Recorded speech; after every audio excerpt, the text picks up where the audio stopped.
ದೇಶ್ ಪ್ರಭು ನ್ಯೂಸ್ಗೆ ಸ್ವಾಗತ. ನಮ್ಮ ಹೆಮ್ಮೆಯ ಪ್ರಧಾನಮಂತ್ರಿಗಳಾದ ಸನ್ಮಾನ್ಯ ಶ್ರೀ ನರೇಂದ್ರ ಮೋದಿಜಿ ಅವರು ಪ್ರಧಾನಮಂತ್ರಿಗಳಾಗಿ 12 ವರ್ಷಗಳನ್ನು ಪೂರೈಸಿದ ಈ ಸಂದರ್ಭದಲ್ಲಿ ಬಿಜೆಪಿ ಯುವ ಮೋರ್ಚಾ ವತಿಯಿಂದ ಉಳ್ಳಾಗಡ್ಡಿ ಖಾನಾಪುರ ಗ್ರಾಮದ ಸರ್ಕಾರಿ ಆಸ್ಪತ್ರೆ ಆವರಣದಲ್ಲಿ ಸ್ವಚ್ಛ ಭಾರತ ಅಭಿಯಾನ ಹಮ್ಮಿಕೊಳ್ಳಲಾಗಿತ್ತು.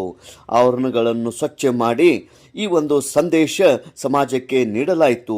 ಎಸ್ಟಿ ಮೋರ್ಚಾ ರಾಜ್ಯ ಪ್ರಧಾನ ಕಾರ್ಯದರ್ಶಿಗಳಾದ ಶ್ರೀ ಬಸವರಾಜ್ ಹುಂದ್ರಿ, ಬಿಜೆಪಿ ಜಿಲ್ಲಾ ಕಾರ್ಯದರ್ಶಿ ಶ್ರೀ ರಾಜನ್ ಮಠಪತಿ, ಮಂಡಲ ಪ್ರಧಾನ ಕಾರ್ಯದರ್ಶಿ ಸಂತೋಷ್ ಪಾಟೀಲ್, ಯುವ ಮೋರ್ಚಾ ಅಧ್ಯಕ್ಷ ಶ್ರೀ ರಾಜು ಗಡಾಜ್ ಹಾಗೂ ಮುಖಂಡರಾದ ಶ್ರೀಶೈಲ್ ಯಮಕನಮಡಿ, ಮಂಡಲ ಕಾರ್ಯದರ್ಶಿಗಳಾದ ಮಲ್ಲಪ್ಪ, ಯುವ ಮೋರ್ಚಾ ಪದಾಧಿಕಾರಿಗಳು, ಕ್ಷೇತ್ರದ ಹಿರಿಯ ಮುಖಂಡರು, ಬಿಜೆಪಿ ಕಾರ್ಯಕರ್ತರು, ಗ್ರಾಮಸ್ಥರು ಭಾಗವಹಿಸಿದ್ದರು.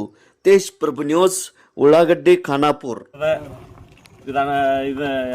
ನಮ್ಮ ಹೆಬ್ಬಾಳ ಜಿಲ್ಲಾ ಪಂಚಾಯತಿ ವ್ಯಾಪ್ತಿಯಲ್ಲಿ ಬರುವಂಥ ಉಳ್ಳಾಗಡ್ಡಿ ಖಾನಾಪುರದಲ್ಲಿ ನಾವು ಇವತ್ತು ಹೆಮ್ಮೆಯ ಪ್ರಧಾನಮಂತ್ರಿಗಳಾದಂಥ ನರೇಂದ್ರ ಮೋದಿ ಅವರು ಸತತ 12 ವರ್ಷಗಳ ಕಾಲ ಅತಿ ಹೆಚ್ಚಿನ ಅಧಿಕಾರಾವಧಿಯನ್ನು ಪೂರೈಸಿದ ನಿಮಿತ್ತವಾಗಿ ನಾವು ಉಳ್ಳಾಗಡ್ಡಿ ಖಾನಾಪುರದ ಸರ್ಕಾರಿ ಪ್ರಾಥಮಿಕ ಆರೋಗ್ಯ ಕೇಂದ್ರದಲ್ಲಿ ಸ್ವಚ್ಛತಾ ಕಾರ್ಯಕ್ರಮವನ್ನು ಹಮ್ಮಿಕೊಂಡಿದ್ದು ಅತಿ ಯಶಸ್ವಿಯಾಗಿ ಆಗಲು ಸಹಕರಿಸಿದಂಥ ನಮ್ಮ ಎಲ್ಲ ಪದಾಧಿಕಾರಿಗಳು ಹಾಗೂ ಯುವ ಮೋರ್ಚಾ ಕಾರ್ಯಕರ್ತರು ಹಾಗೂ ಉಳ್ಳಾಗಡ್ಡಿ ಖಾನಾಪುರ ಗ್ರಾಮದ ಹಿರಿಯರು ಮತ್ತು ಮಾಜಿ ಸೈನಿಕರು ಎಲ್ಲರೂ ಅತಿ ಉತ್ಸಾಹದಿಂದ ಕೂಡಿ ನಮಗೆ ಪ್ರೇರಣಾದಾಯಕವಾಗಿ ಸ್ವಚ್ಛತಾ ಕಾರ್ಯಕ್ರಮದಲ್ಲಿ ಶ್ರಮದಾನ ಮಾಡಿರುತ್ತಾರೆ. ಎಲ್ಲರಿಗೂ ಕೂಡ ನಮ್ಮ ಯುವ ಮೋರ್ಚಾ ತಂಡ ಹಾಗೂ ಭಾರತೀಯ ಜನತಾ ಪಕ್ಷದ ವತಿಯಿಂದ ಧನ್ಯವಾದಗಳನ್ನು ತಿಳಿಸುತ್ತೇವೆ.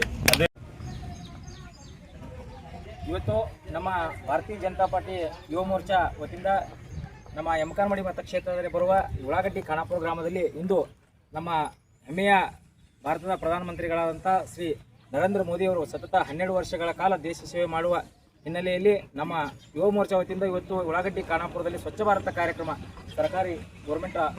ಸರ್ಕಾರಿ ಆಸ್ಪತ್ರೆಯ ಆವರಣ ಸ್ವಚ್ಛ ಮಾಡಿದ್ದು, ಈ ಸ್ವಚ್ಛ ಮಾಡಲು ನಮ್ಮ ಎಲ್ಲ ಯುವ ಮೋರ್ಚಾದ ಕಾರ್ಯಕರ್ತರು ಹಾಗೂ ಉಳ್ಳಾಗಡ್ಡಿ ಖಾನಾಪುರದ ಎಲ್ಲ ಆತ್ಮೀಯ ಗ್ರಾಮಸ್ಥರು ಹಾಗೂ ಕಾರ್ಯಕರ್ತರು, ಅದೇ ರೀತಿ ನಮ್ಮ ಜಿಲ್ಲೆಯ ಕಾರ್ಯದರ್ಶಿ ರಾಜನ್ ಮಠಪತಿ, ಅದೇ ರೀತಿ ಯುವ ಮೋರ್ಚಾದ ಅಧ್ಯಕ್ಷರಾದಂಥ ರಾಜು ಗುಡಾಜ್, ಪ್ರಶಾಂತ್ ಆಡಿ ಅವರು, ಗಣವೀರ್ ಕಿನ್ನೂರಿ ಅವರು, ಅದೇ ರೀತಿ ಗ್ರಾಮದ ಮಲ್ಲಪ್ಪನವರು ಮತ್ತು ಹಿರಿಯರು ಎಲ್ಲರೂ ಅತಿ ಉತ್ಸಾಹದಿಂದ ಸ್ವಚ್ಛ ಭಾರತದಲ್ಲಿ ಕಾರ್ಯಕ್ರಮವನ್ನು ಯಶಸ್ವಿಯಾಗಿ ಗೊಳಿಸಿದ್ದಾರೆ.